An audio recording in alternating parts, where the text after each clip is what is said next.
Kembali lagi ke Sounding. Sore ini kita mau membahas mengenai patah jiwa.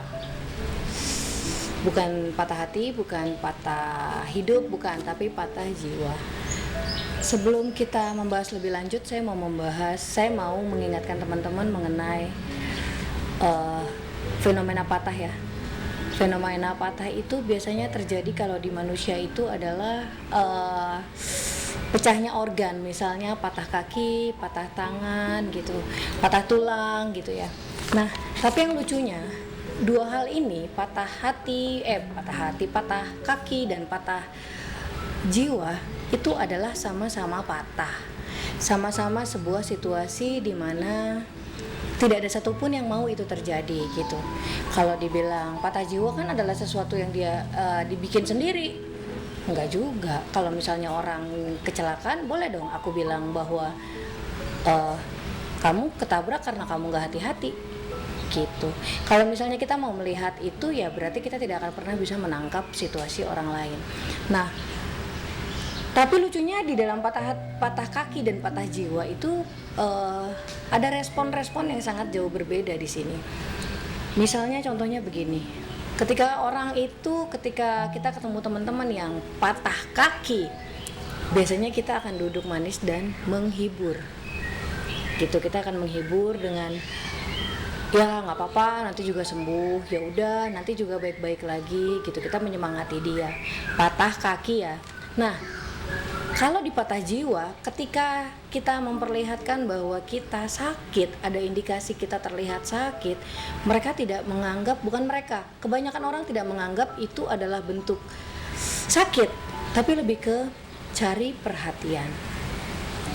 Kemudian yang kedua, patah kaki, semua orang berbondong-bondong suruh berobat, ada yang ke dokter kah, ada yang ke tukang pijit kah, atau ada pengobatan alternatif kah. Tapi kalau misalnya patah jiwa, selalu dikaitkan dengan kurangnya religi. Disuruhnya bukan berobat, tapi bertobat. Gitu ya. Nah, kemudian kalau misalnya yang patah kaki, semuanya akan berasumsi ayo istirahat biar cepat pulih. Ya, disuruh istirahat. Tapi kalau misalnya patah jiwa, yang terjadi bukan disuruh istirahat, lebih ke dipaksa untuk kuat, digembleng menjadi lebih kuat. Gitu. Kemudian ada lagi patah kaki, udah dilarang kerja keras, ini beban buku, beban apa benda yang lagi diangkat, sini saya bantu. Dilarang kerja keras supaya kamu lebih cepat sembuh. Gitu. Tapi kalau misalnya patah jiwa, malah diperlakukan lebih keras. Ketika mereka melihat indikasi bahwa hal ini adalah sebuah sakit yang terdapat di dalam, diperlakukan lebih keras. Bukannya disuruh untuk istirahat, bukannya disuruh untuk berdiam, enggak, diperlakukan lebih keras. Kemudian di lingkungan pertemanan, ketika melihat orang yang patah kaki, otomatis kita menjadi iba. Kita menjadi iba dan kita menjadi pribadi yang mau membantu. Gitu. Tapi kalau misalnya patah jiwa, kebanyakan yang terjadi di dalam lingkungan pertemanan, nggak sedikit yang membuli, nggak sedikit yang malah menceramahi, nggak sedikit menjadi figur-figur yang seolah mau mendidik supaya jiwa yang sakit itu sembuh. Kemudian yang terakhir, ketika patah kaki, patah tangan, patah tulang, seluruh dunia itu mencoba buat memahami. Seluruh dunia mencoba buat melihat bahwa oh iya, dia sedang sakit. Tapi tidak terjadi ketika ada seseorang yang indikasinya patah jiwa. Mereka tidak akan dianggap sakit. Mereka tidak akan dipahami sebagai seorang yang sakit. Mereka akan dilihat sebagai sesosok pribadi yang manja. Ya, padahal dua-duanya itu adalah patah, timpang, mereka tidak seimbang gitu. Dua-duanya itu tidak seimbang, tapi entah kenapa perbedaan sikap, perbedaan respon kita, perbedaan respon masyarakat, perbedaan respon keluarga itu nggak bisa memperlakukannya sama gitu. Padahal yang satu sakitnya terlihat, yang satu sakitnya tidak terlihat. Gitu ya. Nah, bahan tadi saya dapat dari beberapa literatur di dalam Google. Di situ jelas banget bahwa kita ini belum mawas sama hal-hal yang akan mengarahkan kita ke dalam kondisi kejiwaan yang bermasalah gitu. Efek sampingnya adalah pribadi yang insecure, pribadi yang membohongi diri sendiri, pribadi yang mencoba selalu tampil baik supaya tidak dihardik, supaya tidak ada satupun orang yang ngejudge dia gila. Gitu ya teman-teman. Oke, itu mengenai patah. Setelah ini kita bahas mengenai pemicu kenapa sih orang itu bisa mengalami patah jiwa. Oke, sekarang kita bahas mengenai kemungkinan penyebab patahnya jiwa seseorang ya teman-teman. Seperti yang kita tahu bahwa keluarga adalah madrasah pertama bagi seorang anak. Dari seorang anak dia akan tumbuh menjadi remaja, dari remaja dia akan tumbuh menjadi seorang dewasa.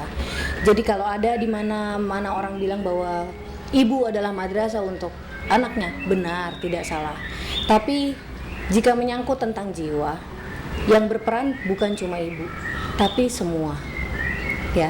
Nah, ini beberapa hal yang aku dengar langsung dari teman-teman yang mengalami kepatahan dan apa yang pernah aku rasakan dulu ya. Apa yang aku rasakan dulu bahwa beberapa hal nih yang menjadi pemicu patah jiwa. Ada orang tua yang berpisah, ada orang tua yang mendidik dengan cara kekerasan. Kekerasan bukan berarti pemukulan fisik ya, bukan pemukulan fisik aja. Ada juga mengenai pasangan. Oke, kita bahas satu-satu ya. Kalau misalnya mengenai orang tua yang mengandalkan kekerasan, metode zaman dulu banget ya, ketika kita salah kita dipukul, kita salah kita dicubit gitu. Salah enggak, setiap orang tua punya cara sendiri untuk mendidik dan membesarkan anak-anaknya, dan itu enggak salah. Banyak banget anak-anak yang jadi hebat, jadi luar biasa, jadi kuat karena didikan itu. Banyak sekali. Tapi satu hal yang mungkin miss adalah enggak sedikit juga anak-anak yang bersembunyi di balik topeng kuat mereka. Gak sedikit anak-anak yang menelan bulat-bulat semua sakit, semua gangguan, semua kemarahan, menelan semua kesedihannya sendiri karena takut gitu. Efek dari kekerasan, mendidik dengan cara yang keras di dalam sebuah keluarga, itu akan menimbulkan ketakutan. Nah, kemudian dari ketakutan itu ada beberapa hal dari teman-teman kemarin yang kita coba buat bahas ya. Aku coba bahas sama teman-teman yang memang jiwanya sedang patah dan sekarang sedang memulihkan diri. Satu, adanya sexual abuse. Sexual abuse yang dialami sama banyak teman-teman ini biasanya dari orang terdekat. Bisa juga dari tetangga. Bisa juga dari temannya. Sexual abuse hal yang mungkin sangat terjadi di lingkungan anak-anak kecil. Tapi yang parah adalah ketika dia sudah mengalami sexual abuse tapi dia tidak berani bicara. Kenapa sih dia nggak berani bicara? Bukannya tinggal bicara aja. Nah, orang tua zaman sekarang mungkin bisa berpikir kayak gitu. Tapi untuk orang-orang ini, mereka dididik sekali untuk jangan bikin malu keluarga. Kemudian jaga sikap, nama baik keluarga itu adalah yang paling utama. Jadi perempuan jangan kecentilan. Apalagi sexual abuse ya. Ini kita membahas sexual abuse anak perempuan. Hal-hal yang seperti ini membuat banyak sekali hal-hal memalukan yang terjadi di hidup anak-anak perempuan dan mereka tidak berani bicara. Gitu, mereka akan menutup. Karena apa? Karena mereka takut orang tuanya sedih, mereka takut orang tuanya merasa gagal, mereka takut orang tuanya merasa bahwa mereka mempermalukan gitu. Dan gak sedikit ketika mereka bicara yang salah adalah mereka.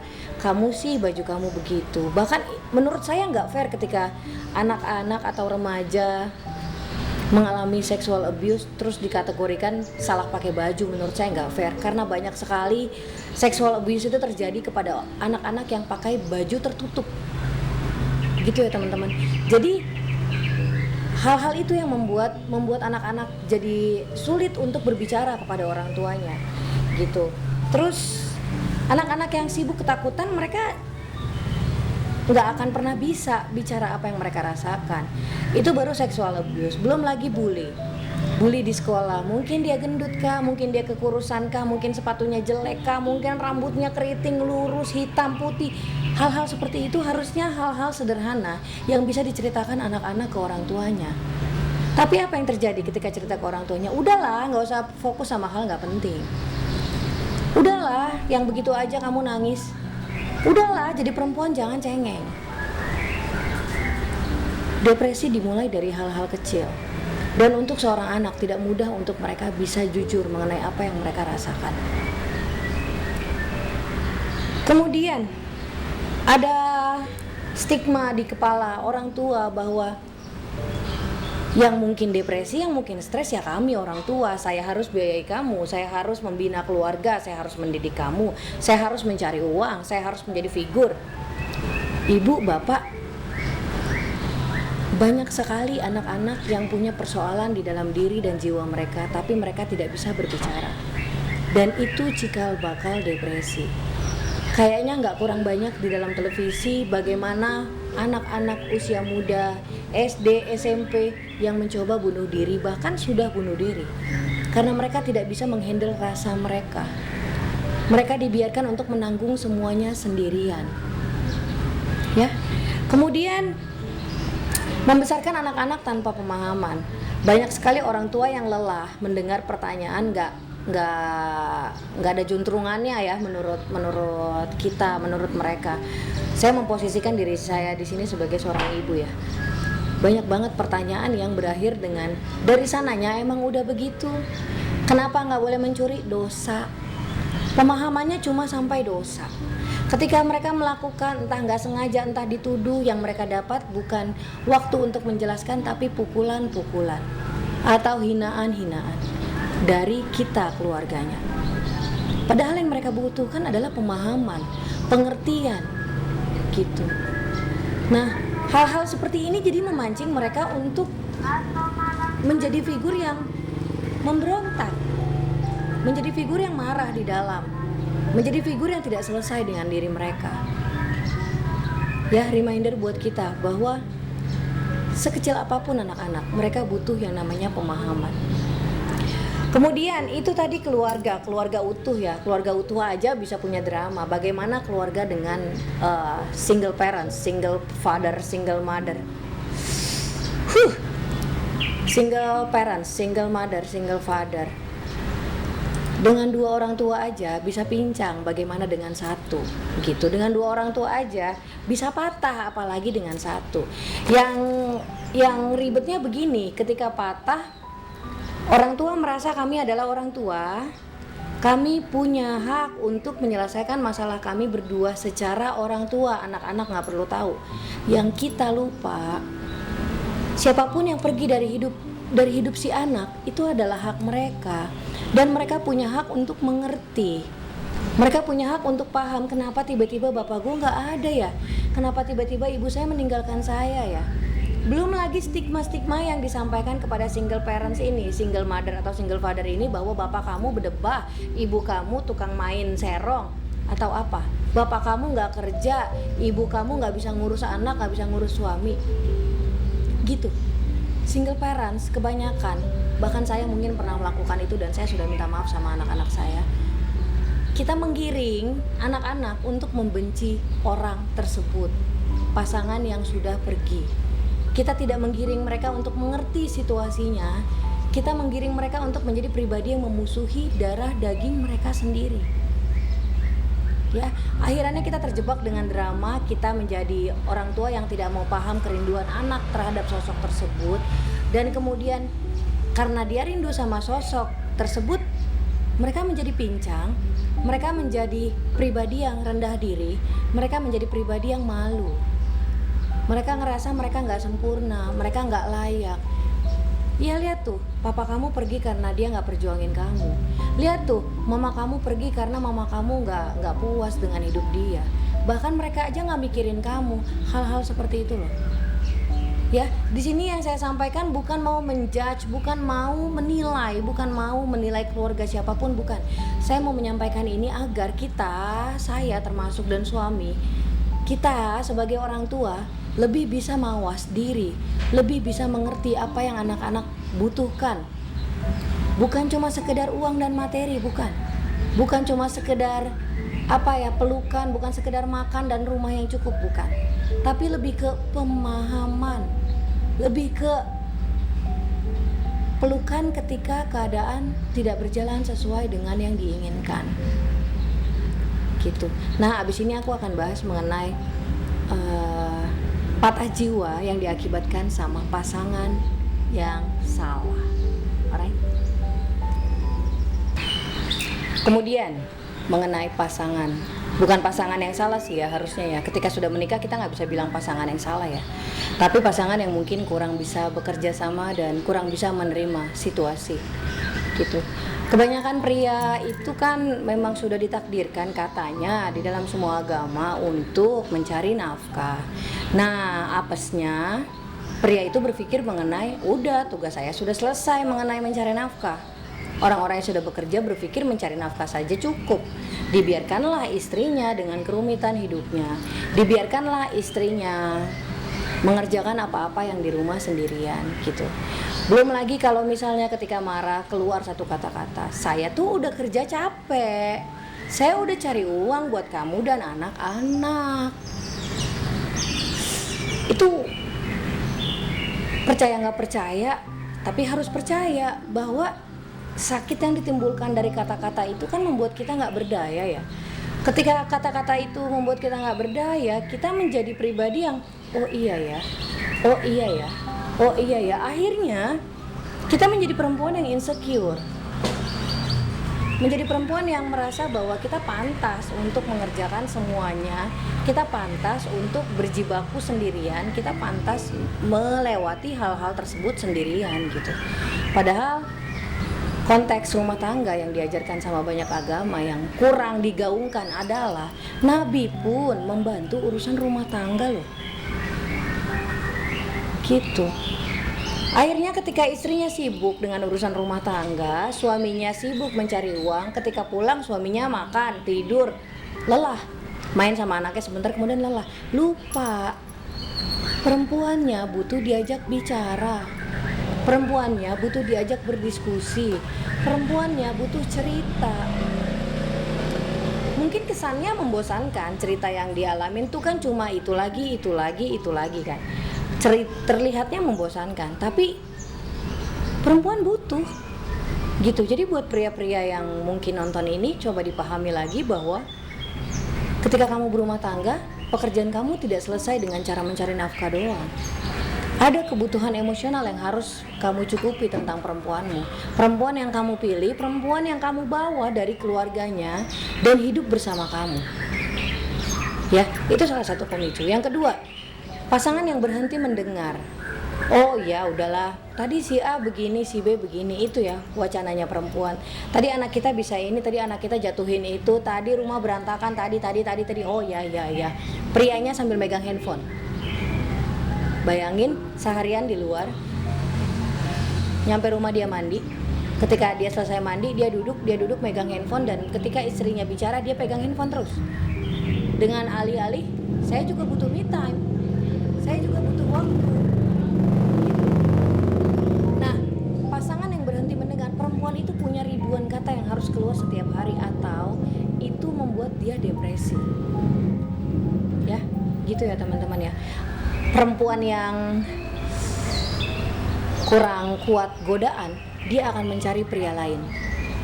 Perempuan yang paham bahwa dia perempuan, seorang istri dan seorang ibu, dia akan menelan itu bulat-bulat dan menjadikannya cikal bakal depresi. Kemudian lagi, kekerasan fisik di dalam hubungan. Karena sudah menikah, merasa sudah punya hak atas istri dan anak seenak-enaknya. Ketika marah bukan lagi pakai kata-kata, pakai tangan, pakai sapu, pakai piring gitu, pakai pukulan, pakai tendangan. Dan itu nggak sedikit. Ada beberapa teman yang bercerita mengenai hal ini dan kemudian dia memutuskan untuk berpisah. Awal mulanya ketika mereka belum punya anak, dia dipukul sendiri. Yang membuat dia tidak terima adalah ketika dia dipukul di depan anaknya.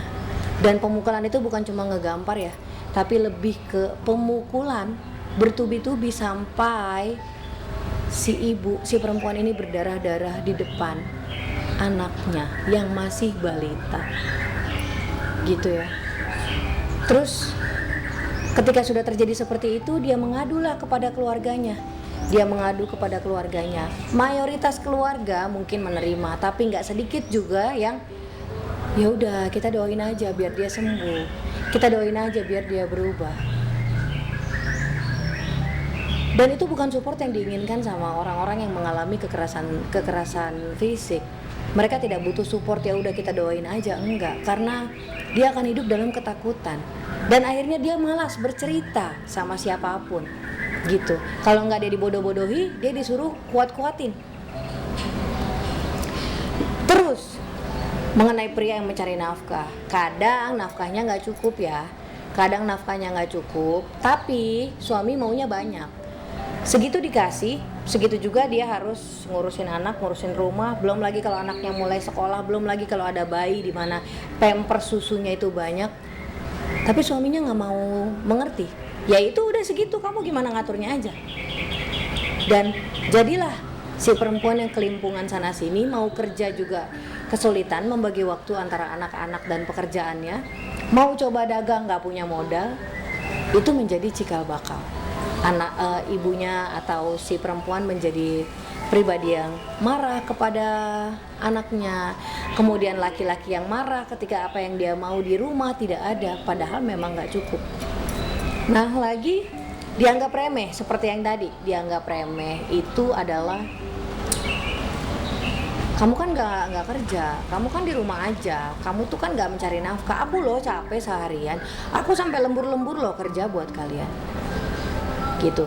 Jadi masalah yang berat menurut pasangannya, menurut si suami, cuma masalah mencari uang. Tapi bagaimana mendidik anaknya secara nilai itu tidak berat. Itu udah urusan perempuan dan itu bukan hal yang berat lah. Kalau bisa juga ditukar, perempuan aja deh yang kerja, saya mau kok di rumah, saya bisa kok. Itu menganggap remeh. Nah, ini nih yang paling sering terjadi nih. Menurut saya ada beberapa kasus mengenai pasangan yang lupa fungsi, yang suami lupa fungsi sebagai penjaga, lupa bahwa perempuan ini, sekali lagi saya ingetin ya Pak, Masih, kamu itu bawa perempuan dari sebuah keluarga di mana mungkin keluarga itu melayakkan hidup dia, di mana mungkin keluarga itu membela dia mati-matian, membesarkan dengan nilai-nilai yang luar biasa. Kamu bawalah dia ke dalam sebuah keluarga baru. Dia ngeraba deh nih bagaimana cara menjadi istri, bagaimana cara menjadi ibu, bagaimana cara menjadi menantu. Apesnya ketika ketemu sama pria yang sangat cinta mati sama ibunya, pria ini lupa menempatkan diri. Sepemahaman saya ya, maaf kalau salah, ini pendapat saya dan ini juga hal yang pernah saya lewati. Punya pasangan yang sangat memihak kepada mertua, di mana nggak sedikit mertua perempuan yang akan merasa bahwa menantunya adalah saingannya. Akhirnya membuat si istri itu merasa bahwa sia-sia pernikahannya, gitu. Karena saya akan di-compare dengan ibu mertua saya. Ibu mertua saya kondisinya nggak suka sama saya. Ibu mertua saya maunya saya membesarkan anak saya seperti dia membesarkan suami saya. Ibu mertua saya mau ikut campur di dalam hubungan kami berdua, gitu. Dan sampai sana masih masuk akal. Yang gak masuk akal menurut saya adalah ketika suami tidak tahu batasannya. Ketika kamu sudah punya keluarga, berarti itu adalah rumah yang kamu bangun, yang harus kamu jaga dengan peraturan berdua. Tidak ada satupun orang yang bisa mengatur itu. Sama seperti satu rumah tidak boleh ada dua raja, satu rumah tidak boleh ada dua ratu. Kalian akan hidup berdampingan dengan pemahaman baru. Jadi para pria, introspeksi diri lagi deh. Hal itu fatal dan sangat membuat banyak perempuan merasa gagal. Ya, kalian mengambil perempuan dari sisi orang tuanya, dari sisi keluarganya, bukan untuk dibandingkan, bukan untuk menjadi pelayan di dalam keluarga yang pernah dia impikan, bukan untuk menjadi bukan untuk menjadi pengganti dari ibu, bukan. Kalian adalah kelompok, tim kerja, partner, teman, relasi, sahabat, bersama-sama dengan dua nilai yang berbeda dan kemudian menjadi satu. Kemudian kalian memodifikasi diri kalian sendiri sampai menjadi layak dan menjadi orang tua baru untuk anak-anak kalian. Ya. Jadi kalau melihat perempuan depresi atau istrimu depresi, coba pikir lagi, introspeksi. Depresi itu bukan bawaan lahir. Patah jiwa itu bukan bawaan lahir. Dia lahir dengan jiwa yang sehat kok. Tapi dia dipatahkan oleh hidup. Ya. Masing-masing introspeksi. Di dalam hal yang berkaitan dengan jiwa pasti ada rasa. Dan orang-orang yang mampu mematahkan jiwa mereka pasti orang-orang yang sangat penting di dalam hidup mereka. Oke, kita lanjut ke sesi berikutnya.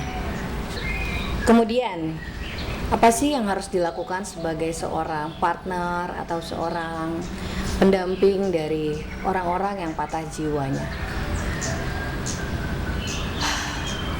Di sini kita sebagai pendamping itu perlu banget mengerti situasi sebenarnya, apa yang dihadapi oleh orang-orang terdekat kita yang sedang mengalami hal tersebut, gitu. Jadi beberapa waktu ini saya sedang berjibaku, berkenalan dengan teman-teman yang berasal dari yang punya masalah yang sama, patah jiwa, yang tidak perlu saya sebutkan apa gangguan jiwanya ya, tapi lebih ke patah jiwa aja, biar lebih general. Kemudian mayoritas dari mereka yang perempuan itu adalah seorang ibu, gitu. Yang perempuannya yang bukan seorang ibu, biasanya mereka menjadi pribadi yang takut menikah karena mereka takut menyakiti orang lain, gitu. Hobi mereka ketika sudah berada di situasi yang tidak mereka inginkan, mereka lebih memilih untuk self harm alias menyakiti diri sendiri dengan menyilet badan kah, dengan mencoba bunuh diri bagaimanapun caranya. Nah, kebanyakan dari pendamping akan menyabar-nyabarkan. Sabar ya, sabar ya, sabar. Sabar itu wacana yang digaungkan dari mereka kecil. Bukan gak boleh mengucapkan sabar, itu bukan. Tapi lebih ke, ayo kita terima dulu situasinya. Kita cari tahu nih, kenapa. Atau misalnya biasanya orang-orang yang kayak gini kan gak tahu ya mereka kenapa. Lebih ke, ya sudah, hari ini nih kamu marah, tiba-tiba marah. Pemicunya tuh apa? Gitu. Mulai menjadi partner yang betul-betul partner yang mengerti momen-momen kapan dia menjadi depresi, kapan dia normal, kapan dia tiba-tiba moodnya nggak enak gitu, kapan dia tiba-tiba marah. Itu coba dicari tahu. Itu tugas kita sebagai seorang caregiver atau sebagai seorang pendamping. Nah, kemudian lebih mudah tersenyum, karena kalau misalnya tangisan mereka kita lawan dengan sabar ya, kita nangis juga, mereka akan menjadi lebih drama. Serius, mereka akan merasa bahwa ya sudah, nggak apa-apa gitu, menangis aja terus tanpa mengerti kenapa, tanpa ada solusi. Lebih mudahlah tersenyum ketika mendengar mereka. Tersenyum tulus ya, bukan tersenyum menghakimi, bukan tersenyum yang menyudutkan. Lebih ke, oh ya udah, aku ngerti, terus mau gimana? Solusinya menurut kamu apa? Karena mereka sebenarnya tahu kok mereka kenapa, mereka mau apa. Tapi sometimes rasa yang mereka rasain itu mengalahkan ingatan-ingatan itu. Ledakan-ledakan emosinya itu mengalahkan ingatan-ingatan itu. Jadi cukup duduk dengan baik dan mendengar, iya oke, baik. Terus kira-kira solusi kamu apa? Ya. Nah, lagi jangan judgement. Jangan merasa menjadi orang yang paling tahu tentang segala hal. Jangan merasa bahwa aduh masalah kamu tuh baru segitu, aku loh pernah menghadapi itu. Atau satu kata yang kemarin teman-teman patah jiwa ini bicara, aku tuh mbak paling males sama kata-kata yang dilontarkan sama orang-orang yang dengar aku cerita. Apa tuh? Ada satu kata, masih mending kamu.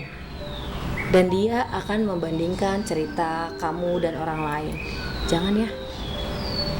Kalaupun ceritanya sama, perselingkuhan dan perselingkuhan, tapi pasti rasanya berbeda karena sepatunya berbeda, orang yang pakai berbeda, ketahanannya berbeda. Jadi kalau kamu mau menjadi seorang pendamping, belajar buat mendengar, kemudian jangan judgement, ya.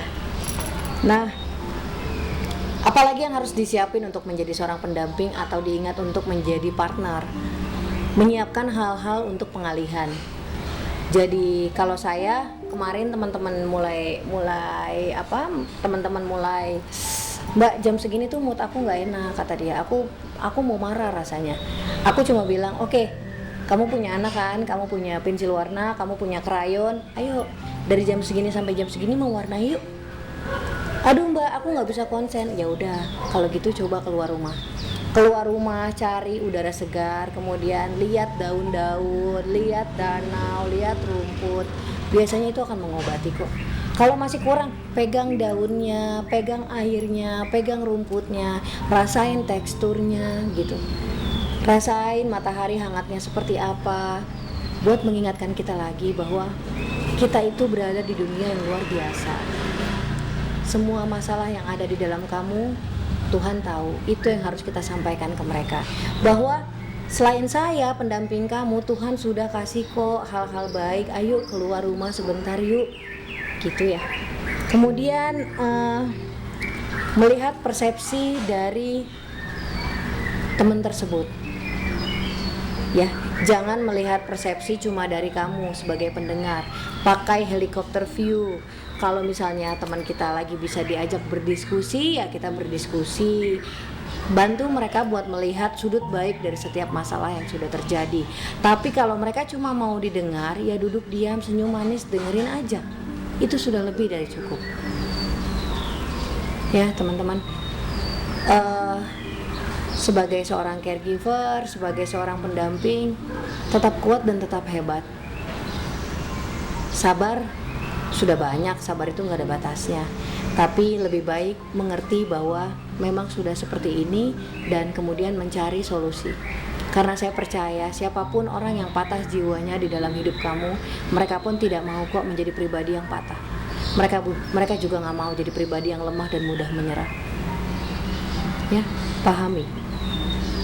Ini bukan permasalahan kurangnya agama atau religi ya teman-teman, karena di banyak kitab dijelaskan memang ada orang-orang tertentu yang punya gangguan jiwa, kondisi psikis yang tidak seimbang, dan mereka membutuhkan bicara sama orang-orang yang tepat.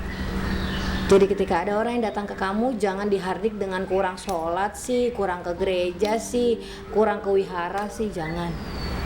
Ya jangan biarkan mereka berpikir bahwa Tuhan itu jahat sampai menghukum mereka seperti ini. Oke, kita lanjut ke part berikutnya. Alright, sekarang tentang teman-teman yang sedang patah jiwanya. Ini buat ditujukan langsung untuk teman-teman yang sekarang ada di grup Bahagia Yuk. Saya belajar banyak dari kalian. Jadi saya akan bedah dulu ya mengenai apa yang saya sudah pelajari. Yang pertama, ketika teman-teman mulai ngerasa bahwa ada sesuatu yang salah di dalam diri, ada emosi yang tidak terbendung, saran saya jangan self-diagnose ya. Jangan mendiagnosa diri sendiri gitu. Kalau kamu sudah merasa bahwa apa yang kamu rasakan ini mulai membahayakan kamu, mulai membuat kamu menjadi pribadi yang meletup-meletup, mulai menjadi pribadi yang mudah menyerah alias mudah melakukan kekerasan kepada diri sendiri, jangan mendiagnosa diri sendiri gitu. Jangan karena kamu membaca Google, kamu membaca internet, kemudian kamu merasa bahwa oh jangan-jangan gue bagian dari ini nih, oh jangan-jangan gue bagian dari ini. Jangan ya teman-teman. Di kondisi itu kalian butuh sekali pergi ke psikolog ya. Jadi kalau kalian ke psikolog, kalian tidak akan diapa-apain kok, cuma akan diajak bicara, akan diberikan pendampingan, lebih ke mengenal diri kalian lewat kacamata ilmu psikologi gitu. Akan ditanya kenapa, akan dicari tahu kenapa. Sometimes kan kita harus melihat sudut pandang itu, sudut pandang dari orang yang tidak mengenal kita dan mendengar cerita kita dan bisa melihat ceritanya dari atas gitu, dari atas kah, dari samping kah, yang jelas tidak selalu dari kacamata kamu. Kemudian kalau memang ternyata ada indikasi depresi yang memerlukan bantuan medis, pasti akan diarahkan ke psikiater. Di psikiater pun akan diajak berbicara, akan diberitahu kira-kira condong kemana penyakit kamu ini, bukan penyakit ya, condong kemana masalah kamu ini gitu, masalah stres kamu ini condong kemana. Nanti akan diberikan mungkin beberapa penanganan, biasanya obat yang akan membantu kamu mengontrol diri kamu sendiri gitu. Jadi tergantung gak mbak? Jadi ketergantungan gak mbak Ding? Ada yang ketergantungan mungkin karena tahap mereka sudah tinggi, yang kalau bangun maunya nyilet-nyilet badan, yang kalau ngelihat tempat tinggi maunya loncat. Itu ya kan kita nggak bisa punya kontrol ya. Kalau sudah di posisi itu kan sudah sangat berbahaya. Jadi butuh penanganan yang sangat ekstra, pendampingan yang ekstra. Kemudian tapi nggak sedikit kok teman-teman yang bercerita sama saya, dia yang tadinya pakai obat-obatan, kemudian pelan-pelan dosisnya dikurangi sampai akhirnya dia bisa benar-benar sembuh. Dia sembuh dan dia menerima diri dia gitu. Itu yang pertama mengenai medis. Yang kedua, buat teman-teman yang sekarang patah jiwanya, saya mau ingetin lagi, kita nggak bisa ubah masa lalu, kita nggak bisa ubah apapun yang sudah pernah terjadi, kita nggak bisa ubah ibu, bapak, orang tua, kakek, nenek, adik, kakak, kita nggak bisa ubah. Kita nggak bisa lagi ganti bullying yang pernah terjadi, kita nggak bisa kembalikan lagi makian-makian, pukulan, nggak bisa. Jadi terima saja itu sebagai bagian dari proses hidup yang akan membuat kamu menjadi lebih hebat. Apalagi sekarang jika kamu sudah dalam rumah tangga, jika sudah dalam posisi menjadi seorang ibu, ingat kamu membesarkan seorang anak manusia. Yang perempuan akan berkaca bagaimana menjadi perempuan seperti ibunya, yang laki-laki akan berkaca bagaimana mencari perempuan seperti ibunya. Kamu adalah contoh untuk anak-anak kamu. Ya, ambil positifnya, jangan lakukan hal yang menyakiti kamu dulu untuk anak-anak kamu sekarang. Apa yang sudah lewat, ya sudah. Gampang nggak Mbak Ding? Nggak gampang, saya tahu sekali rasanya. Tapi memang ada hal-hal yang tidak bisa kita atur, tidak bisa kita kendalikan. Kita cuma bisa menerima. Kita bisa menerima sebagai seorang pribadi biasa yang akan menjadi luar biasa dengan penerimaan diri kamu. Maafkan, ampuni diri kamu sendiri. Dengan kamu bisa memaafkan dan mengampuni diri kamu sendiri, berdamai dengan diri kamu sendiri, kamu akan lebih mudah memahami dan memaafkan orang-orang yang hadir sebelum sekarang. Ya. Kemudian ingat, kamu tuh gak sendiri. Jadi ketika kamu menyadari bahwa kamu tidak stabil, punya emosi yang tidak stabil, ingat lagi, lihat anak, lihat suami, lihat ibu, lihat bapak. Cari siapapun orang yang bisa kamu pegang untuk menguatkan kamu. Tapi jangan minta kekuatan dari mereka. Jangan. Ketika kamu berharap sama manusia, kamu akan jatuh lagi. Tapi orang-orang itu jadikan sebagai bahan bakar. Saya harus baik-baik supaya anak saya baik-baik. Saya harus baik-baik supaya suami saya baik-baik. Saya harus tetap baik-baik supaya ibu, bapak, kakek, nenek, dan siapapun yang mendampingi kamu tumbuh dan berkembang tetap baik-baik. Ya, mulai mengenal komunitas-komunitas, cari komunitas-komunitas yang ada pendampingannya. Kayak di sosial media Facebook itu ada komunitas-komunitas untuk teman-teman loh yang mengalami mungkin depresi, atau orang-orang yang pernah dicuri pasangannya menurut kita, atau orang-orang yang pernah punya masalah broken home. Itu ada komunitasnya. Coba berkenalan sama teman-teman yang pernah mengalami hal tersebut dan saling menguatkan. Kalau di dalam komunitas itu isinya malah membuat kamu membenci keluarga kamu, membenci diri kamu, berarti itu bukan komunitas yang tepat. keluar dari sana, cari lagi, pasti ada, pasti disediakan, pasti ada orang-orang yang seperti kamu yang mau sembuh. Ya, kemudian pikir mengenai teman-teman yang suka self harm. Ada satu teman kita di dalam grup, dia sudah bunuh diri. Dia sudah coba bunuh diri 4 kali. Satunya dia loncat dari kosannya. Satunya dia tabrakin diri ke mobil yang sedang melaju kencang. Satunya loncat dari mobil yang sangat kencang. Satunya lagi menggores diri dia sendiri dengan paku yang berkarat. Dan yang terjadi gimana? Mbak, saya nggak mati, saya cuma malu. Udah sakit, emosi nggak stabil, malu lagi. Balik lagi, kalau misalnya sudah sekali 2 kali mencoba dan tetap hidup, berarti ada misi dari semesta, dari Tuhan yang harus kamu genapi. Kamu harus menjadi baik-baik, segera pulih, segera menerima diri kamu sendiri untuk menjadi cerita baru buat teman-teman sekarang yang sedang membutuhkan kamu. Ya, jadi kematian bukan solusi. Kamu tidak akan pernah mati sampai Tuhan izinkan kamu untuk mati. Oke? Kemudian, gimana ketika rasa-rasa moody, bapernya mulai naik, deg-degannya mulai kambuh? Saya saranin ketika sedang dalam fase normal, tuliskan hal-hal yang harus kamu syukuri dalam hidup. Tuliskan hal-hal yang harus kamu syukuri, anak-anak, suami, ibu, bapak, semesta, apapun tuliskan. Kemudian tuliskan lagi alasan-alasan kamu untuk bertahan hidup.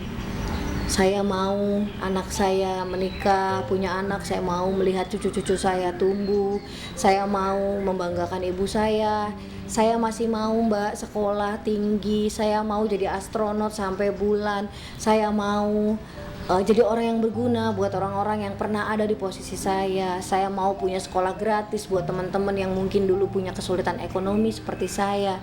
Hal-hal yang seperti itu ditulis, ditaruh di kamar, ditempel. Kemudian ketika kamu mulai merasa ada pergolakan, ada emosi yang tidak stabil, baca lagi. Tarik nafas dalam, ambil air putih, minum dan baca lagi. Masih banyak cita-cita yang lebih penting daripada mengikuti mood yang tidak stabil. Ya. Kemudian menentukan aktivitas yang disukai. Selain menuliskan tadi, tentukan. Misalnya kamu suka nyanyi, ya pahami di momen fase apa nih, tiba-tiba kamu moodnya jadi nggak enak. Kamu suka nyanyi, mulai pasang aplikasi buat nyanyi, senengin diri kamu. Terus saya suka dengan warna-warna Mbak, mulai mewarnai. Sekarang ada loh buku-buku mewarnai untuk orang dewasa. Jadi yang isinya tuh bukan lagi Pikachu, bukan lagi princess, bukan, tapi lebih ke gambar-gambar untuk menenangkan untuk orang dewasa, terapi untuk orang dewasa dalam bentuk warna. Atau ada yang suka berkreativitas dengan bunga-bunga, dengan membuat gelang, kalung, lakukan. Apapun yang membuat kamu tenang, lakukan untuk diri kamu sendiri. Ya, sama menulis. Misalnya ada orang yang suka menulis diary. Ketika hal itu terjadi, menulislah, tuliskanlah apa yang mau kamu tulis, buang sampahnya ke dalam tulisan-tulisan itu. Gitu. Kalau tidak ada lagi yang bisa menghandle diri kamu dari itu, ya kembali lagi ke tadi. Cari daun. Rasain teksturnya kayak apa. Oh, yang ini daunnya teksturnya tuh agak berbulu gitu. Ada lagi daun yang teksturnya halus. Oh iya, matahari hangat ya. Pahami bahwa apapun yang kamu rasakan tentang hidup kamu, bagaimana kesendirian kamu melewati masalah, Tuhan ada. Dia ciptakan hal-hal ini. Dia ciptakan hal-hal ini untuk temani kita. Bahkan pohon yang mungkin tidak dikasih makan dibiarkan tumbuh dan hidup. Apalagi kamu, makhluk ciptaan Dia. Oke, kemudian yang terakhir, menyadari pemicu-pemicunya. Merubah kebiasaan-kebiasaan yang akan mengarahkan kamu ke arah mood yang tidak stabil. Contoh paling gampang, dengerin lagu galau. Udah tahu kita punya masalah dengan ketidakstabilan mood, emosi. Dengerin lagu galau, patah hati, ditinggalkan, tidak dimengerti. Stop lah. Yang kayak gitu-gitu stop, itu gak membangun.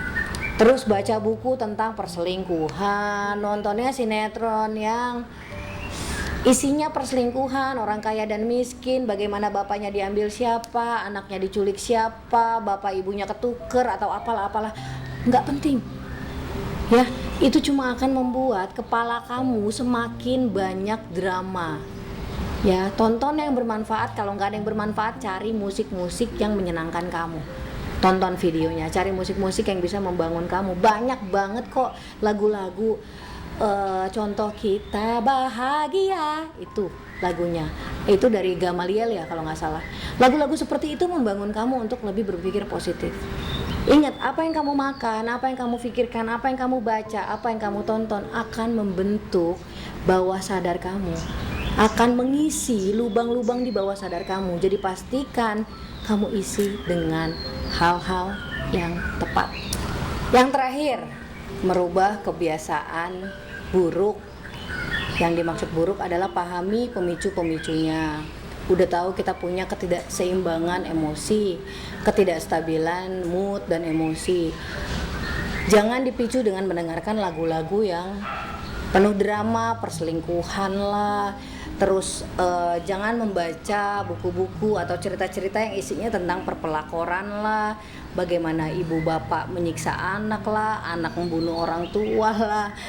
Aduh, sinetron-sinetron itu di skip dulu menurut saya. Jadi kita harus pahami bahwa apa yang kita dengar, apa yang kita tonton, apa yang kita baca, bahkan apa yang kita makan itu berpengaruh sama bawah sadar kita. Gitu. Jika kamu punya ketidakseimbangan karena perselingkuhan, terus kita nonton lah nih drakor-drakor mengenai yang kemarin terkenal tuh, perselingkuhan di dalam rumah tangga, bagaimana laki-lakinya dibawa pergi dan lalalala. Akhirnya apa? Membuka lagi luka, membuat kita lah jadi insecure lagi gitu. Even sekarang mungkin kita punya suami, kita jadi insecure, padahal suami mah nggak ngapa-ngapain. Kita memancing diri kita untuk menjadi insecure lagi. Gitu, pahami hal itu. Pahami kebiasaan-kebiasaan yang membuat kita menjadi terpicu untuk naiknya ketidakseimbangan. Ya, jangan dengerin lagu-lagu yang membuat kamu semakin lemah. Cari lagu-lagu yang menguatkan kamu. Cari lagu-lagu yang mengarahkan kamu ke Tuhan dan bahagia. Oke? Buat teman-teman yang sekarang sedang ada di zona patah jiwa, diterima aja. Ini proses yang harus kamu lewati. Kalau kamu punya anak, tetap kuat. Pastikan apa yang sudah pernah terjadi sama kamu tidak perlu anak-anak kamu rasakan. Ya, buat teman-teman yang sekarang belum menikah dan sudah dalam ketidakseimbangan mood dan ketidakseimbangan suasana hati,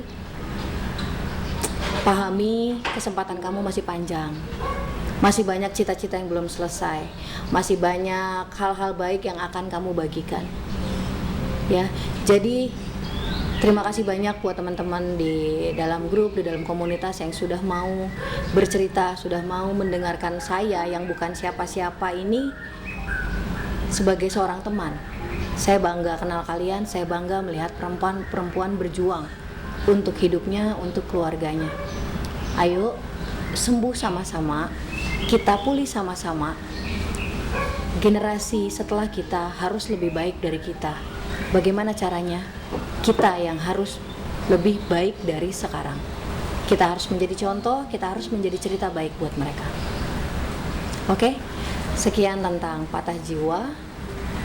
Saya minta maaf jika ada hal-hal yang mungkin bertabrakan dengan situasi di luar atau banyaknya ilmu di luar. Saya berbicara di sini sebagai seorang pribadi, bukan seorang pakar apapun. Saya tidak melabeli diri saya dengan satu pun bidang ilmu. Saya di sini hanya sebagai teman, sebagai sahabat, sebagai pendamping dari teman-teman yang sekarang sedang mengalami jiwa-jiwa yang patah. Oke? Terima kasih sudah duduk manis. Hai, aku Ding, tepatnya Ding Widianggra ini. Di dalam setiap konten YouTubeku, ini adalah hasil kolaborasi antara saya dan suami. Suami saya adalah orang yang membuat saya mempunyai pikiran-pikiran luar biasa, Ketika saya menemukan suami saya, nemu ya. Ketika saya menemukan suami saya, momen itu adalah saat terjatuh di dalam hidup saya. Seperti banyak sekali drama, melewati masa depresi, melewati rasa insecure pribadi dan anak-anak saya, kehilangan hati dan kehilangan materi juga gitu. Dan itu semuanya terjadinya serentak di 5 hari saja. Kemudian saya menemukan suami saya, dan ternyata saya ditakdirkan dengan seorang pria yang kami 12 tahun lalu berteman, tapi kami tidak pernah in touch satu sama lain selama 12 tahun tersebut. Dan kemudian ketika saya tahu bahwa dia sekarang menyandang status duda, terus kami mencoba mengikat hubungan kami tidak lagi di dalam pacaran. Intinya adalah ketika saya jatuh, ketika saya merasa ada yang salah dengan diri saya insecure, saya menurunkan frekuensi-frekuensi negatif ke anak saya menjadi pribadi yang suka menangis dan marah pastinya. Tuhan kirimkan saya sosok teman, sosok sahabat yang alhamdulillah sekarang menjadi pasangan saya. Dia menyadarkan saya, dia mengubah pola pikir saya menjadi hal-hal pahit itu tidak bisa diubah. Hal-hal pahit itu harus terjadi supaya kita lebih hebat lagi. Dan kemudian setelah kami melewati banyak proses pahit, disitulah kami saling menemukan. Nah, apa sih kaitannya dengan sounding? Mungkin banyak orang gak seberuntung saya yang mendapatkan pertemanan di dalam dunia nyata yang bisa membangun gitu. Makanya sebelum saya membangun dan dalam masa tahap membangun sounding ini, saya masuk ke dalam banyak sekali komunitas. Saya masuk ke komunitas pelakor, anti pelakor. Saya masuk ke dalam komunitas rumah kedua, itu komunitas remaja.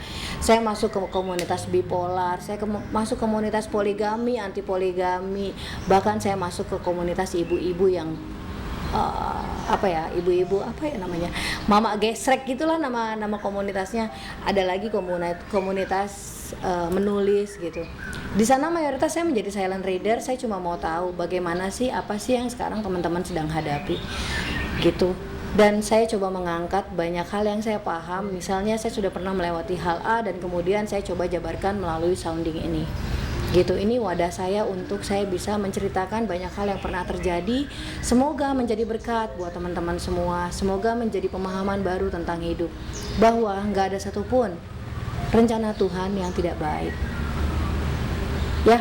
Nah, dari semua isi kontennya sounding, saya pastikan akan mengedepankan mengenai nilai hidup, mengedepankan perjuangan-perjuangan, mengedepankan hal-hal yang harus kita syukuri di tengah pahitnya yang pernah terjadi gitu. Perceraian kah, kematian seorang anak kah, kepergian bapak atau ibu, jomplangnya rumah tangga, terus kekerasan di dalam rumah tangga dan hal-hal lain, itulah yang mungkin terjadi di hidup teman-teman sekarang gitu. Dan tujuan saya cuma satu, saya tidak mau menjadi pahlawan, saya tidak mau menjadi seorang dokter, tidak. Saya cuma mau menyebarkan hal-hal yang membuat saya sekarang bisa berdiri tegak, menceritakan lagi banyak hal yang mungkin selama ini tidak teman-teman pikirkan, padahal situasinya sama, dengan harapan cuma satu. Ketika kita membesarkan dengan baik seorang pria, kita akan membesarkan seorang pemimpin. Tapi ketika kita membesarkan dengan baik seorang wanita, kita akan membesarkan sebuah bangsa ya. Jadi saya mau saya sehat supaya anak-anak saya tidak perlu mengalami apa yang saya alami. Saya mau bapak-bapak yang nonton ini juga tetap sehat, tetap kuat, tetap mempunyai nilai hidup, supaya kalian tidak mengalami anak-anak kalian tidak mengalami apa yang pernah kalian alami. Begitupun sama ibu-ibu muda, ibu-ibu tua, dan ibu-ibu di luar sana, perempuan-perempuan yang mungkin sekarang hampir menyerah. Saya cuma mau mengingatkan bahwa generasi kita di depan, anak-anak kita masih punya jalan yang sangat panjang. Jika dulu tidak ada yang memberitahu kita lewat sosial media, lewat dunia maya, sekarang saya seorang Ding duduk di depan kalian. Saya bersedia untuk mendengar, saya bersedia untuk berbagi. Saya bersedia untuk memberikan sudut lain dari hal yang pernah kalian alami, karena percaya deh, apa yang kalian alami kemungkinan besar sudah pernah saya alami, sudah pernah suami saya alami. Ya, jangan menyerah sama hidup. Selama kamu masih dikasih nafas hari ini, berarti masih ada hal-hal baik yang bisa kita syukuri. Pahami bahwa semesta luar biasa. Kita harus menjadi cerita baik untuk orang-orang setelah kita. Oke? Selamat belajar lagi, dan mari kita pulihkan jiwa-jiwa yang patah. Terima kasih.